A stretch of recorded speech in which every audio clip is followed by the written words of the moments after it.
ঠিক আছে।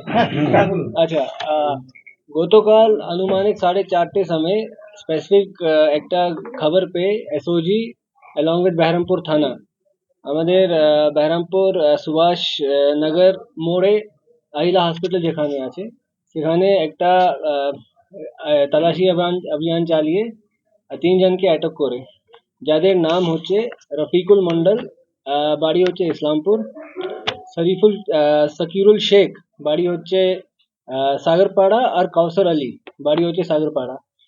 এদেরকে আটক করা হয় আর এদের তল্লাশি করা হয়। আর এদের হেফাজত থেকে আমরা টোটাল দুটো 7mm আর্মস, 4টে empty magazine, 300 round live 7.65 ammunition আর 10,000 ফেক কারেন্সি আমরা উদ্ধার করি। এই ঘটনার ভিত্তিতে একটা বেহরামপুরে স্পেসিফিক কেস আজকে শুরু করা হয়েছে আর 10 দিন পিসি জন্য আমরা আজকে এদেরকে পাঠাচ্ছি। প্রাইস যেটা আমরা জানতে পেরেছি, এরা বেসিক্যালি ঝাড়খণ্ড থেকে নিয়ে আসছে। তো ঝাড়খণ্ডে এরা কিনে অ্যারাউন্ড আর্মসের প্রাইস আছে অ্যারাউন্ড 35 to 38,000 টাকা, আর এখানে এরা বিক্রি করে অ্যারাউন্ড 50,000 টাকা। আর যে গুলি আছে, গুলির প্রাইস আছে অ্যারাউন্ড 550 টাকা পার 1 লাইভ রাউন্ড। কোথায় নিয়ে যাচ্ছিল? এরা ডোমকল এরিয়াতে নিয়ে যাচ্ছিল। সামনে কি ভোট আসছে সেই জন্য কি? ওটা আমরা এখনো বলতে পারবো না।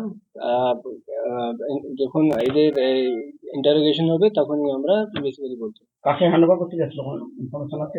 যেহেতু আমরা এই করেছি, প্রিলিমিনারি এখন ইনকোয়ারি হয়েছে, যখন পিসিতে নিয়ে আসবো তখন আমরা কোথায় যাচ্ছিল, কাকে দেওয়ার কথা ছিল আমরা জানতে পারবো। প্রিভিয়াস রিপোর্ট কিছু আছে? একজনের বিরুদ্ধে অলরেডি বেহরামপুরে একটা কেস হয়ে রয়েছে, আর্মস অ্যান্ড এক্সপ্লোজিভস অ্যাক্টের 23 বছরের একটা কেস হয়েছে। রফিকুল মন্ডল যে আছে, এনার বিরুদ্ধে অলরেডি একটা কেস বেহরামপুর থানাতে রেজিস্টার হয়েছে।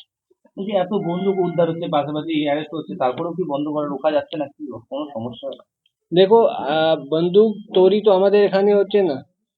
আর আপনি দেখেন ফ্রম লাস্ট 6 মান্থস প্রচুর আমরা রিকভারি করেছি। যেহেতু বেশি রিকভারি আমরা করছি, তো বেশি আমরা ইন্টারোগেশন করে বেশি লোককে আমরা আইডেন্টিফাই করতে পারছি যারা এই কাজ সাথে যুক্ত আছে। তো সেই জন্য আপনি এটা ইন্টারপ্রেট করুন না কি বেশি মানে ব্যবসা ইনক্রিজ হয়ে গেছে। যেহেতু আমরা বেশি রিকভারি করছি সেই জন্য এত বেশি মানে এখন হচ্ছে, মানে আপনি ভাবতে পারছেন কি বেশি হচ্ছে, মানে হয়তো ব্যবসা বেড়েছে, কিন্তু এরকম কিছু নেই। এদের মধ্যে 2 জন আছে যারা বাইকে করে আসছিল আর একজন বাসে করে আসছিল। এদের কথা হয়েছিল কি আমরা এখানে এসে এখানে মিট করে এখান থেকে বেহরামপুর মানে ডোমকল এরিয়াতে আমরা বিক্রি করতে যাব।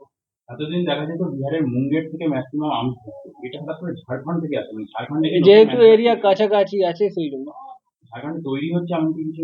এটা এখনো অবধি আমাদের কাছে কোনো ইনফরমেশন নেই, বাট সাহেবগঞ্জ মুঙ্গের থেকে কাছাকাছি আছে। কি দামে বিক্রি করতো সেটা কি জানতে পেরেছেন? অলরেডি বলে দিয়েছি, 35,000 থেকে 38,000 টাকা এরা ওখানে কিনে আর এখানে এসে 45 থেকে 50,000 টাকা বিক্রি করে। যত জেলায় অস্ত্র উদ্ধার হচ্ছে বেশিরভাগ দেখা যাচ্ছে ভিন রাজ্য থেকে আসছে, জেলা সীমান্ত থেকে আর নজরদারি কোথাও নরম হচ্ছে? এটা যেহেতু আমাদের তো সীমা লাগছে না, তো আমরা তো আমাদের কোনো ইন্টারস্টেট বর্ডার নেই, তো যাদের ইন্টারস্টেট বর্ডার আছে তারাই বেশি মানে ভালো করে বলতে পারে। ঠিক আছে।